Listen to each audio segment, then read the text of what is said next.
ঘন এক জঙ্গলে অনেক পশু পাখি সুখে শান্তিতে বাস করত। জঙ্গলের মাঝখানে ছিল একটি শান্ত পুকুর, আর তার পাশে একটি বিশাল খেজুর গাছ।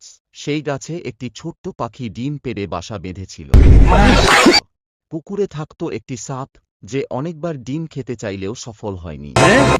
একদিন এক লোভী শিকারী জঙ্গলে এলো। কোনো পশু ধরতে না পেরে সে পুকুরের পানিতে বিষ মিশিয়ে দিল। তৃষ্ণার্ত পশু পাখিরা সেই পানি পান করে একে একে মারা গেল। শিকারী মৃত প্রাণীগুলো বস্তায় ভরতে শুরু করল। সবকিছু দেখে সাপটি রেগে গিয়ে শিকারীকে ছোবল মারল। বিষের যন্ত্রণায় শিকারী সেখানেই মারা গেল। কিন্তু কিছুক্ষণ পর সাপটি মুখ ধুতে বলছি সেই বিষমিশ্রিত পুকুরের পানি পান করল। অল্প সময়ের মধ্যেই সাপটিও মারা গেল।